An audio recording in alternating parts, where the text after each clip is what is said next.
Iran imetangaza rasmi kuwa haitoshiriki mazungumzo yaliyopangwa kufanyika nchini Pakistan na Marekani, ikiyataja kuwa kupoteza muda, kwa mujibu wa ripoti ya Tasnim News Agency ikinukuu vyanzo vya ndani. Kwa mujibu wa ripoti hiyo, timu ya mazungumzo ya Iran imeijulisha Marekani kupitia wapatanishi wa Pakistani kuwa haitohudhuria mkutano uliopangwa Islamabad na kwamba sasa haioni uwezekano wa kushiriki katika mazungumzo hayo.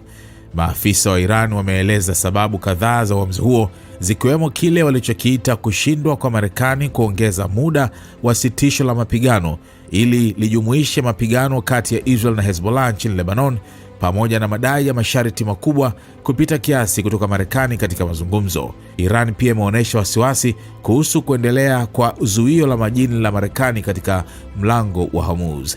Ripoti hiyo inaeleza kuwa mawasiliano ya siku za hivi karibuni kati ya pande hizo hayakuzaa maendeleo yoyote ya maana, huku Marekani ikishikilia msimamo wake. Katika mazingira haya, kushiriki mazungumzo ni kupoteza muda, ilisema taarifa hiyo. Wakati huo huo, mvutano umeongezeka zaidi baada ya IRGC kutoa onyo kali kwa mataifa ya Ghuba. Kamanda wa kikosi cha anga Majid Musavi alisema nchi yoyote itakayoruhusu ardhi yake kutumika kuishambulia Iran itakumbana na athari kubwa. Iwapo maeneo na miundombinu ya majirani wa kusini yatatumika dhidi ya Iran, basi waage uzalishaji wa mafuta katika Mashariki ya Kati, alinukuliwa akisema na Fars News Agency.